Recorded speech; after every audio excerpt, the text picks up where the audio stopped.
नमस्कार. MB news म्हणजे महाराष्ट्रातील बातमीपत्रामध्ये आपले स्वागत आहे. मी मंगेश. या ठिकाणी आपण बघितलं आहे की या बिबट्याचे चक्क बिबट्याच्या रूपात आणि बिबट्याच्या वेशभूषेत या ठिकाणी नागपूर विधान भवनमध्ये आणि त्यांच्या कुठल्या मागण्या नेमकं बिबट्याच्या हिशोबानं हे सुद्धा आता पाहणे गरजेचे आहे. आणि आपण बघू शकतो का या ठिकाणी त्यांनी आपल्या MB न्यूज म्हणजे महाराष्ट्र बातमीला प्रतिक्रिया सुद्धा पूर्णपणे ठोक दिलेली आहे. आणि मी आमदार शरद सरोणे, किल्ले शिवनेरी छत्रपती शिवरायांची शिवजन्मभूमी, तालुका जुन्नर, जिल्हा पुणे. माझ्या विभागामध्ये 3 महिन्यामध्ये 55 बळी हे बिबटच्या हल्ल्यामध्ये झालेले आहेत. 2014-15च्या हिवाळी अधिवेशनामध्ये मी हा धोका सांगितला होता शासनाला की ही मांजराची प्रजात आहे. हा शेड्यूल 1चा नसून हा शेड्यूल 2चा आहे.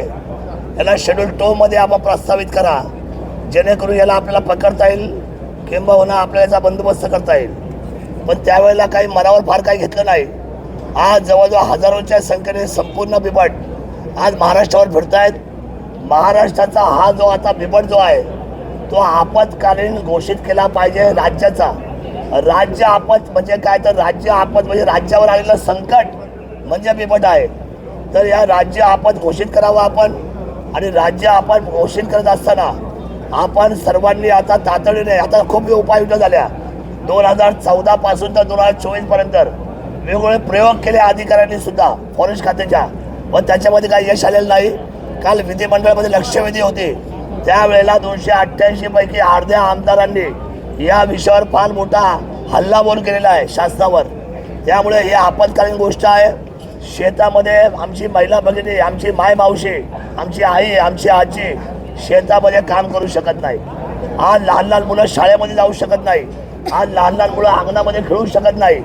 अशा परिस्थितीमध्ये आमच्या शुगर कॅन म्हणजे जिथे ऊसाची शेती आहे त्या सगळ्या ठिकाणी हजारोच्या संख्येने आज बिबट वावरतात. बिबट्याची संख्या मोठी आहे. आम्हाला माणूस मेल्यानंतर 25 लाख रुपये दिले जातात.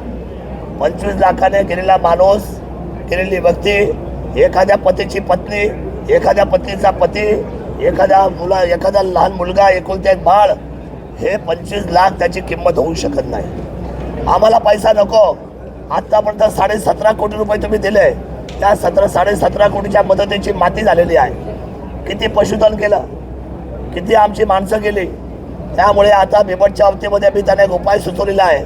हा नसबंदी किंवा शेळ्या सोडण्याचा जो प्रकार आहे, अधिकाऱ्यांना माझी नम्र विनंती आहे, अधिकारी इन करून AC कॅबिनमध्ये वरती बसतात. त्यांना बिबट्याचा भय नाही, त्यांना या गोष्टीची कल्पना नाही.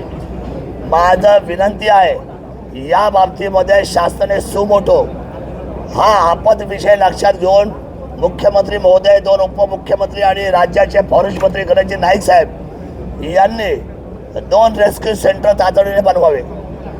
2 रेस्क्यू सेंटर, एक जुन्नरमध्ये आणि एक अहिल्यानगरमध्ये, की जेणेकरून या रेस्क्यू सेंटरमध्ये तुम्हाला तातडीने यांना पकडता येईल. आज नागपूरला अधिवेशन चालू आहे. इथून 10 किलोमीटरच्या अंतरावर अवघ्या 10 किलोमीटरच्या अंतरावर आता सकाळी 2 तास ते एका बिबट्याला शहरामध्ये घुसलाय. उड्या मारतोय या गच्चीवरून त्या गच्चीवरून, त्या अंगणातून त्या अंगणामध्ये. लोक संपूर्ण घरदार सोडून पळून गेले. आज नागपूरसारख्या ठिकाणी ही परिस्थिती आज झाली अधिवेशनामध्ये. त्यांना 2 तासापूर्वी त्यांनी ऑपरेशन करून त्यांना ते बेशुद्धीचं इंजेक्शन मारून त्याला उचललं गेलं. माझी विनंती शासनाला एवढीच आहे, 90 दिवसामध्ये एकही बळी महाराष्ट्राला परवडणार नाही, शेतकऱ्यांना परवडणार नाही. सर्वसामान्य माणसाला जीवनाचा अधिकार दिलेला आहे. जसं प्राण्यांना जगायचा अधिकार आहे तसा माणसाला जगायचा अधिकार आहे. नागरी वस्तीमध्ये बिबट्या येतो हे आपला मोठा अपयश आहे. त्यामुळे 90 दिवसाच्या आतमध्ये 2 रेस्क्यू सेंटर बनवा. आणि मी तुम्हाला सांगतो, जी ही वन्यजीव संस्था आहे यांची म्हणजे वर्ल्ड वाईज ती संपूर्ण या लोकांचा खर्च करायची त्याची तयारी झालेली आहे. बिबट 72 तासामध्ये एकदाच फक्त अन्न खातो. 72 तासामध्ये एकदा, बाकी वेळा तो जिरवतो. त्यामुळे त्याला आत्तासुद्धा आमच्याकडे एक बिबट निवारा केंद्र प्रयोगासाठी आहे. 2000 पासून ते चालू आहे. तिथं 50 बिबटे आज सांभाळतात. त्याची संख्या आता 105 झाली. त्यांना तिथेच जाग्यावर बसून त्या ठिकाणी त्यांना वेळेमध्ये तिथं चिकन दिलं जातं, म्हणजे त्याचं खाद्य दिलं जातं. माझं सरकारला निवेदन आहे, आपण एकही मृत्यू इथून पुढे होणार नाही. आणि 90 दिवसाच्या आतमध्ये 2 रेस्क्यू सेंटर हा एकमेव पर्याय आहे. शेळ्या सोडणं, नसबंदी करणं, त्याला गोळी मारणं, गोळी मारायचा अधिकार फक्त नरभक्षाला आहे. सरळ आणि साध्या तुम्ही बिबट्याला गोळी मारूच शकत नाही.